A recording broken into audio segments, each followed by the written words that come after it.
ప్రతి ఒక్కళ్ళు చెప్తా ఉంటారు, సంవత్సరం మొత్తం వినుంటారు మీరు, సక్సెస్ అవ్వాలి సక్సెస్ అవ్వాలి సక్సెస్ అవ్వాలి అని చెప్పి. ఏంటి సక్సెస్ అంటే? ఏం చెప్పొచ్చు సక్సెస్ అంటే? ఎవరైనా చెప్తారా? ఎనీబడి? మాట్లాడచ్చు. నేను ఒక్కనే కాదు మాట్లాడాల్సింది, మీరు కూడా మాట్లాడచ్చు. మాట్లాడొద్దని నేను చెప్పలే, కండిషన్ మనకి.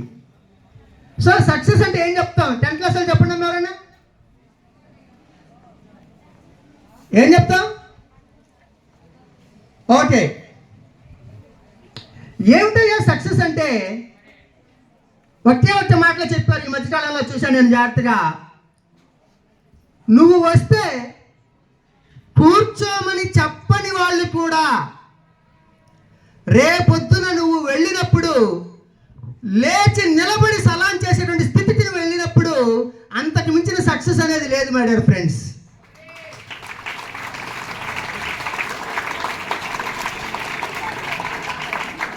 కాబట్టి మరి అలాంటి సక్సెస్ మనకి రావాలంటే మరి మనం ఏం చేయాలి? ఏం చేస్తే మనం జీవితంలో సక్సెస్ అవుతాం? కష్టపడాలి, ఇంకా చదువుకోవాలి, ఇంకా బాగా మార్కులు రావాలి. ఓకే, మనం కష్టపడటం మొదలుపెట్టాం. ఇవాళ నుంచి ఫేర్వెల్ అయిపోయింది, మాస్టర్ వాళ్ళందరూ చెప్పారు, ఇక మనం మార్పు రావాల్సిందే అని చెప్పి సిన్సియర్గా కూర్చొని చదవటం మొదలుపెట్టాం. అయితే చదువుదామని కూర్చున్నాం. నీ పట్టిన ఒక వస్తువు ఉంది, ఏంటది? సీతమ్మ ఇట్లా సినిమా చెట్టు సినిమాలో మహేష్ బాబు డైలాగ్ చెప్తాడు దీని మీద. చెప్తారు ఎవరన్నా? ఈ శతాబ్దంలో కనిపెట్టిన అతి దరిద్రమైన వస్తువు ఏదైనా ఉందంటే ఇదేరా అంటాడు. అవునా? సో చదువుదాం కూర్చున్నావు, చదవటం మొదలుపెట్టావు, సిన్సియర్ కూర్చున్నావు, నువ్వు సిన్సియర్ చదువుదాం కూర్చున్నావు. మనసు బుద్ధి మొత్తం, శరీరం మొత్తం, మనస వాచ కర్మణ ప్రతిదిన శుద్ధిగా చదవాల్సిందే అని చెప్పి నువ్వు కూర్చున్నావు, చదువుదామని మొదలుపెట్టావు. కొద్దిసేపటికి ఇది టింగ్ అని మోగిద్ది ఒక సౌండ్. ఏంటా సౌండ్? ఒక మెసేజ్ వచ్చింది. చూడకూడదు, నువ్వు చదువుతావని చెప్పి ఫిక్స్ అయ్యావు కాబట్టి చూడదని చెప్పి అంతే చదువుతా ఉన్నావు. ఒక 4 సెకండ్ల తర్వాత మళ్ళీ ఇంకొక సౌండ్ వచ్చింది. అబ్బా ఏందిరా ఈ పరిస్థితి అని చూడకూడదు అనుకుంటేనే చూసావు. హాయ్ అని ఒక మెసేజ్ ఉంది అందులో. రెండో మెసేజ్ చూస్తే ఏం చేస్తున్నావు? నువ్వు చెప్పాలనుకుంటావు, నేను ఈ ప్రపంచాన్ని మర్చిపోయి చదవాలని చెప్పి స్థిరంగా నిర్ణయించుకొని చదువుదామని చెప్పి కూర్చొని చదువుతున్నాను అని చెప్పాలనుకుంటున్నావు, కానీ చెప్పలేవు.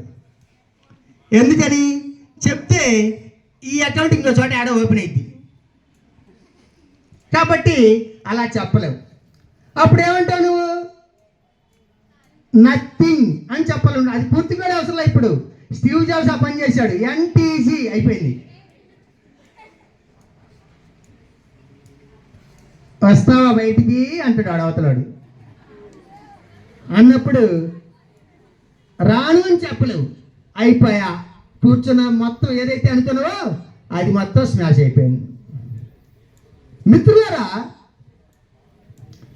మనం ఏదైతే అనుకొని గట్టిగా నిర్ణయించుకొని ఆ పని చేయడానికి మనం రెడీ అయ్యామో, చిన్న చిన్న డిస్ట్రాక్షన్స్ ఎందుకు ఇలాంటి డిస్ట్రాక్షన్స్ మనని ఎఫెక్ట్ చూపిస్తాయంటే, లాంగ్ టర్మ్లో ఉన్నటువంటి మన గోల్ ఏదైతే ఉందో దాన్ని దృష్టిలో లేనప్పుడు ఇలాంటి చిన్నటువంటి అట్రాక్షన్స్కి డిస్ట్రాక్షన్స్కి మనం గురవుతూ ఉంటాం. అలాంటి గురవకుండా ఉండాలి అంటే మనకంటూ ఒక స్పష్టత ఉండాలి. ఆ స్పష్టత ఏంటి అని చెప్పన్నప్పుడు మీరు నిర్ణయించుకున్నటువంటి లక్ష్యం, ఆ లక్ష్యాన్ని మనం చేరుకునే క్రమంలో మనం ఎక్కడైతే చిన్న డిస్ట్రాక్షన్స్ గురవుతామో ఆ చిన్నవే మనల్ని మనల్ని అతి పెద్ద సమస్యకి దారితీసే ప్రమాదం ఉంటుంది. అటామిక్ హ్యాబిట్స్ అనే ఒక పుస్తకం ఉంది. చిన్న చిన్న లక్షణాలే అతి గొప్ప మార్పుకి దారితీస్తాయి అని చెప్పి అంటాడు. ఒకసారి మీరందరూ ఏమనుకోకుండా చేతులు పైకెత్తండి, ఇట్లా ఇంకా ఎత్తండి. ఓకే, దించండి. ఇప్పుడు ఫస్ట్ సారి చేతులు బాగా పైకి ఎత్తారా? నేను చెప్పిన తర్వాత ఇంకొంచెం బాగా పైకి ఎత్తారా? రెండోసారి చెప్పిన తర్వాత కదా. ఎందుకని ఫస్ట్ సారి నేను ఎత్తొద్దన్నా, పూర్తిగా ఎత్తదని చెప్పలేదు కదా నేను. మరి ఎందుకని చేతులు బాగా పైకి ఎత్తలేకపోయాను అంటే, చిన్న పనుల్లో కూడా ఇంప్రూవ్మెంట్ అనేది లేకపోతే రెండోసారి ఇంప్రూవ్మెంట్ ఉందా లేదా? అట్లాగే మన డైలీ నిత్య జీవితంలో కూడా ప్రతిరోజు చిన్న ఇంప్రూవ్మెంట్స్, చిన్న ఇంక్రీజ్మెంట్, అంటే నిన్నటి కంటే ఇవాళ మనం బెటర్గా ఉన్నామా లేదా? పోటీ వేరే ఎవరితోటి పోటీ పడాల్సిన అవసరం లేదు. నీ క్లాస్ ఫస్ట్ వాళ్ళతో అవసరం లేదు, లేకపోతే ర్యాంకర్స్తో అవసరం లేదు. ఎవరితో పోటీ పడాలయ్యా? నీతో నువ్వే పోటీ పడాలి. ఎలాంటి పరిస్థితి ఉండాలి ఆ పోటీ అంటే, నిన్నటి నీతో నేటి నువ్వు రేపటి నీ భవిష్యత్తు కోసం పోటీ పడు. నిన్ను మించినటువంటి వాడు ఇంకెవరు ఉండరు. ఎందుకు చెప్తున్నానంటే ఈ మాట, ప్రతిరోజు కొంచెం ఇంప్రూవ్మెంట్, కొంచెం ఇంక్రిమెంట్ ఉన్నప్పుడు అది పెద్ద మార్పుకి దారితీస్తుంది మిత్రులారా. కాబట్టి ఆ కొంచెం ఇంప్రూవ్మెంట్, చిన్నప్పుడు మేము చదువుతున్నప్పుడు ఇంకొంచెం ముందుకెళ్ళినటువంటి కథ ఉండేది. ఒక అతను అడవిలో కట్టలు కొట్టి బతుకుతూ ఉంటాడు. రోజు అదే పని అతనికి. ఒకసారి ఎవరో కలిసి ఇంకొంచెం ముందుకెళ్ళు అన్నారు. సరేలే చూద్దామని చెప్పి రోజు కొట్టేటువంటి ప్రాంతం కంటే ఆ తర్వాత రోజు ఇంకొంచెం ముందుకెళ్ళాడు. అక్కడ ఆయనకి ఒక రాగి గని కనపడింది. ఆ రాగి తెచ్చుకొని ఊర్లో అమ్మారు. అదే వస్తుంది కొన్నాళ్ళ పాటు. ఆ తర్వాత అది గుర్తొచ్చింది ఆయనకి. మళ్ళీ ఇంకొంచెం ముందుకెళ్ళమన్నారు కదా అని చెప్పి మరలా తర్వాత కొన్నాళ్ళకి ఇంకొంచెం ముందుకెళ్ళాడు. అక్కడ ఒక వెండి గని కనపడింది. హ్యాపీగా మళ్ళీ అది తెచ్చుకొని అమ్మడం మొదలుపెట్టాడు. ఆ తర్వాత మళ్ళీ కొన్నాళ్ళకి మళ్ళీ గుర్తొచ్చింది. ఇంకొంచెం ముందుకెళ్ళాడు. బంగారపు గని కనపడింది. తెచ్చుకొని అమ్మటం మొదలుపెట్టాడు. మిత్రులారా, మన జీవితంలో మార్పు అనేది ఓవర్ నైట్ ఓం భీమ్ బుష్ అనగానే మార్పు రాదు. ఎవరి జీవితంలో కూడా ఎప్పుడు మార్పు వచ్చిందయ్యా అంటే, నిన్నటి కంటే ఇవాళ మనం బెటర్గా ఉన్నామా లేదా? మనలో కూడా కొంతమంది డల్లర్స్ ఉంటారు. ఎప్పుడు కూడా మనం భయపడాల్సిన పని లేదు. కుదిరితే 8 మార్కుల క్వశ్చన్ చదువు, అది చేత కాకపోతే 4 మార్కుల క్వశ్చన్ చదువు, అది చేత కాకపోతే 2 మార్కులు చదువు, అది చేత కాకపోతే 1 మార్కు ప్రశ్న మాత్రం చదువు. కానీ చదవటం మాత్రం పక్కా. అలా పక్కాగా నువ్వు చదివినప్పుడు మాత్రమే జీవితంలో ముందుకెళ్తావు. చదువైనా రేపొద్దున జీవితం అయినా. అయితే మరి ఇది ఎలా చదవాలి? మరి మాకు అనిపించట్లేదు సార్. ఇవాళ మీరు చెప్పారు బాగానే ఉంది, రేపొద్దున కూడా చదువుతాం, 2 రోజులు చదువుతాం, మళ్ళీ 3వ రోజు మామూలే. ఒకసారి ఒక అమ్మాయి పిల్లి రూపంలో ఉంది. అంటే ఒక పిల్లి ఒక అందమైన అబ్బాయిని చూసి ఇష్టపడింది. ఎవరిని? ఆ అబ్బాయిని. ఎవరు ఇష్టపడ్డారు? పిల్లి. సరే, వాళ్ళ అమ్మ దగ్గరికి వెళ్ళింది. అమ్మ I want to marry him అని చెప్పి అన్నది. ఎట్ట తీరుద్దమ్మా, మనం పిల్లులు, వాళ్ళేమో మనుషులు, కుదరదు, ఛాన్సే లేదు అని చెప్పాను. ప్లీజ్ మమ్మీ అని మనం అంటాం కదా అని చెప్పి అన్నప్పుడు, సరే నీకు ఒక అవకాశం ఉంది, నువ్వు దేవుణ్ణి ప్రార్థించు, ఆ దేవుణ్ణి ప్రార్థిస్తే ఆ దేవుడు ఏమైనా హెల్ప్ చేస్తాడేమో నీకు అని చెప్పంటే దేవుడి కోసం తపస్సు చేసింది. ఆ తపస్సు చేసినప్పుడు దేవుడు ప్రత్యక్షమై, భక్త ఏమి నీ కోరిక అని చెప్పి అన్నాడు. అన్నప్పుడు I want to marry him అని చెప్పి అన్నది. అట్టట తీరుదమ్మా, వాడేమో మనిషి జాతి, నువ్వేమో పిల్లి జాతివి, కుదరదు ఇద్దరికి అని చెప్పంటే, స్వామి ప్లీజ్ స్వామి అని చెప్పంటే, సరే మరి నేను ఒక పని చేస్తాను, నిన్ను మనిషిలాగా మారుస్తాను, కానీ నువ్వు మారుతావా అని చెప్పి అంటాడు. అన్నప్పుడు ఖచ్చితంగా మారుతా స్వామి అంటే, ఆమె పట్టనగానే ఆ అందమైన పిల్లల నుంచి ఒక అందమైన పిల్ల బయటకు వచ్చింది. అయిపోయింది. అమ్మాయి వచ్చేసింది, ఫేస్బుక్లో ఫోటో అప్లోడ్ చేసింది, వాడికి ఫ్రెండ్ రిక్వెస్ట్ పెట్టింది. తెక్కులాడు పాపం కన్ఫర్మ్ చేసేసాడు, యాక్సెప్ట్ చేస్తున్నారు, ఇద్దరు లవ్ చేస్తున్నారు, పెళ్లి చేస్తున్నారు. అయిపోయింది అంతటితోటి.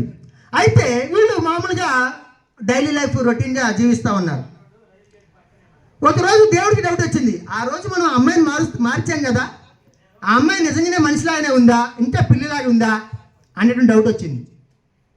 ఆ డౌట్ వచ్చినప్పుడు వాళ్ళకి ఎంతసేపు ప్రత్యక్షం కావటం కాబట్టి ప్రత్యక్షం అయ్యారు. ప్రత్యక్షం వచ్చేసి ఇంటికి తలుపు కొట్టాడు. తలుపు కొట్టగానే అమ్మాయి తలుపు తీసింది. మిమ్మల్ని ఎక్కడో చూసినట్టుందే అని చెప్పాను. అంతేలేమ్మా, అవసరమైపోయిన తర్వాత మాట్లాడే ఏం పని ఉంటుంది, నిన్ను పిల్లి నుంచి పిల్లలాగా మార్చింది నేనే, తిక్కల మగవా అని చెప్పి అని. అవును కదా, రండి స్వామి ఏం తీసుకుంటారని చెప్పి అన్నది. అవునమ్మా నిన్ను మార్చాను కదా, నువ్వు మారావా అని చెప్పి అంటాడు. అన్నప్పుడు చూడండి స్వామి, నా డ్రెస్ చూడండి, నా హెయిర్ చూడండి, ఎక్సెట్రా ఎక్సెట్రా ఎక్సెట్రా, నేను మొత్తం మారిపోయాను కదా, మరి చూస్తున్నారు కదా మీరే అని చెప్పంటే, కాదమ్మా నేను నిన్ను ఆకారం అయితే మార్చాను కానీ నీ మనసు, నీ బుద్ధి, నీ లోపల ఉన్నటువంటి ఇది మారిందా లేదా అని చెప్పన్నప్పుడు నేను మారిపోయాను స్వామి అని చెప్పంటాడు. సరేనమ్మా లోపలికి వెళ్ళి మంచి కూలింగ్ వాటర్ తీసుకురమ్మా అని చెప్పి అంటాడు. ఆ అమ్మాయి లోపలికి పోయింది. ఎప్పుడైతే అమ్మాయి లోపలికి పోయిందో ఈ దేవుడు హామ్ పట్ అని చెప్పి ఒక ఎలకని క్రియేట్ చేశాడు. ఎలకని క్రియేట్ చేసి అట్లా వదిలాడు. ఎప్పుడైతే ఎలకని చూసిందో ఆ పిల్లలో నుంచి పిల్లి బయటకు వచ్చింది. పిల్లి బయటకు వచ్చిందంటే పిల్లి బయటికి రాలా, ఆ పిల్లి బుద్ధి బయటకు వచ్చింది. ఆ ఎలక కోసం పోరాడింది. అటు బీరువా కింద పోతే లాగి పడేసింది, మంచి కింద పోతే లాగి పడేసింది. చివరికి దాన్ని పట్టుకొని కొరికి అవతల పడేసింది. ఇప్పుడు మారినట్ట మారిందా మారలేదా? మనం కూడా అంతే. సార్ వాళ్ళు చెప్పినప్పుడు, మేడం వాళ్ళు చెప్పినప్పుడు అసలు రేపటి నుంచి ఎరగదిద్దామని చెప్పి అనుకుంటాం మనం కూడా. కానీ ఎప్పుడైతే కొద్దిసేపు గడిచిపోయిందో, పక్కన వాళ్ళు ముచ్చట్లు వచ్చినాయో, ఏం చదువుతారా, ఏంది అసలు పొద్దున్న నుంచి ఏంది, అది ఏమన్నా ఉంది, అసలు రెస్ట్ ఉందా అని ఎప్పుడైతే పక్కనోడు అన్నాడో అయిపోయింది మన పని కూడా ఇంకా. కాబట్టి మిత్రులారా, మోటివేషన్ కూడా రోజు స్నానం చేయటం లాంటిదే. ప్రతిరోజు వచ్చి ముళ్ళు జరబెట్టి పొడవరు ఎవరు నిన్ను, నీ అంతటా నీకు రావాలి, లోపల నుంచి రావాలి నీ మోటివేషన్. ఒక గుడ్డు ఉంది, ఆ గుడ్డుని బయట నుంచి మనం ప్రెషర్ అప్లై చేసామనుకోండి, ఒత్తిడి కలిగించామనుకోండి, ఏమైంది, పగిలిపోయి ఆమ్లెట్ అయిపోద్ది, అంతేనా? అదే గుడ్డులో నుంచి లోపల నుంచి ప్రెషర్ అప్లై అయింది అనుకోండి, ఆ గుడ్డులోంచి ఒక కోడి పిల్ల, ఒక జీవం అనేది బయటకు వస్తుంది. మిత్రులారా, మోటివేషన్ అనేది మనలో మనకి నిరంతరం లోపల ఆ రగిలేటువంటి కోరిక అనేది మనలో ఉండాలి. అలా ఉన్నప్పుడు జీవితంలో ముందుకెళ్తాం. ఓకే, బాగానే ఉంది. మరి ఇవి కావాలంటే, మనం అనుకున్న లక్ష్యం సాధించాలంటే మనకి ఏం కావాలి అని చెప్పంటే, మనకి కోరిక ఉంటే సరిపోదు మిత్రులారా, దానికి తగిన అర్హత మనకు ఉండాలి. అలాంటి అర్హతను మనం సంపాదించాలి. ఆ అర్హత ఎప్పుడు వస్తుంది అంటే, దాని మీద నువ్వు పని చేసినప్పుడు ఆ అర్హత అనేది మనకి సంక్రమిస్తుంది. మహాభారత యుద్ధంలో అర్జునుడు చాలా తాపీగా ఉన్నాడు. కృష్ణుడు వచ్చాడు, ఏంది బావా, ఏం సంగతి అన్నాడు. ఏం లేదు బావా, నథింగ్. మరి యుద్ధం వస్తే నువ్వు రెడీగా ఉన్నావా? వచ్చినప్పుడు చూసుకుందాం. కాదు, యుద్ధం ఎప్పుడైనా రావచ్చు, దానికి నువ్వు సిద్ధంగా ఉండాలి. మరి ఏం చేయాలి అంటే, నువ్వు కొన్ని అస్త్రాలను సిద్ధం చేసుకోవాలి. వారుణాస్త్రము, పాశుపతాస్త్రము, ఇలాంటి అస్త్రాలని కొన్ని నువ్వు సిద్ధం చేసుకోవాలి అని చెప్పి అంటారు. అలాంటి అస్త్రాలను సిద్ధం చేసిన క్రమంలో మరి ఏం చేయాలని చెప్పన్నప్పుడు, నువ్వు శివుడిని తపస్సు చెయ్యి. శివుడి దగ్గర పాశుపతాస్త్రం ఉంటుంది, ఆ పాశుపతాస్త్రాన్ని నువ్వు పొందొచ్చు అని చెప్పి చెప్తాడు కృష్ణుడు. ఓకే రైట్ అని చెప్పి అర్జునుడు తపస్సు చేయటం మొదలుపెట్టాడు. కొన్నాళ్ళు గడిచింది. అప్పుడు శివుడు ప్రత్యక్షమవుతాడు. ప్రత్యక్షమై ఏమి నీకు వరకు అంటాడా ఏమంటే అండు, ఎందుకని ఆయన దేవుడు కదా, టెస్ట్ చేస్తాడు. సో ఈ శివుడు వేటగాడి రూపంలో వచ్చాడు. ఈ వేటగాడి రూపంలో వచ్చినటువంటి శివుడు ఒక అడవి పందిని సృష్టించి అర్జునుడు చుట్టూ తిరిగేలా చేశాడు. అర్జునుడు కూడా తపస్సు భంగం అయిపోయింది. లేచాడు, బాణం తీసుకున్నాడు, అడవి పంది చేయడానికి రెడీ అయిపోయాడు. అలాగే వేటగాడి రూపంలో ఉన్నటువంటి శివుడు కూడా బాణం వేశాడు. ఇద్దరు బాణం వేశారు, అడవి పంది పడిపోయింది. ఇది నాదంటే నాదని ఇద్దరు వాదులాడుకుంటున్నారు. అర్జునుడు వేట నాది, వేటు నాది, వేటాడే చోటు నాది, చావుంటే రమ్మును కనసగ చేసి అని చెప్పి అర్జునుడు అంటే, చేవనాది చేత నాది, చేతనైతే రమ్మును అని చెప్పి శివుడు అంటుంటే, ఇలా ఇద్దరు పోటీపడి నాదంటే నాదని చెప్పి పోటీపడి ఒక దశలో అర్జునుడు శివుడిని కింద పడేసి కొట్టబోయేటువంటి క్రమంలో పార్వతీదేవి అంటైంది, ఒరే నాయన ఆగిరా అబ్బి, హీఈస్ మై హబ్బీ. అదేంటమ్మా నువ్వెవరమ్మా అని చెప్పంటే, అప్పుడు మేకప్ తీసి ఐఆమ్ లార్డ్ శివ అని చెప్పంటాడు.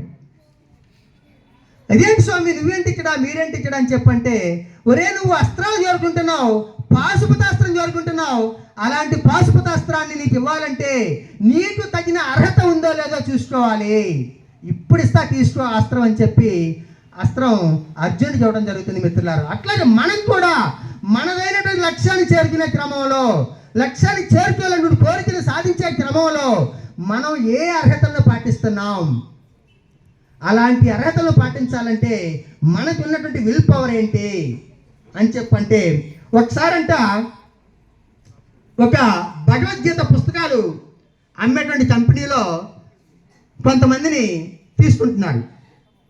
తీసుకుంటుంటే ఒక నత్తి అతను, మాటలు సరిగ్గా రావు కదా వాళ్ళకి, అలాంటి అతను కూడా వెళ్ళాడు. పాప ఎవరు జాబ్ ఇట్లా అతనికి.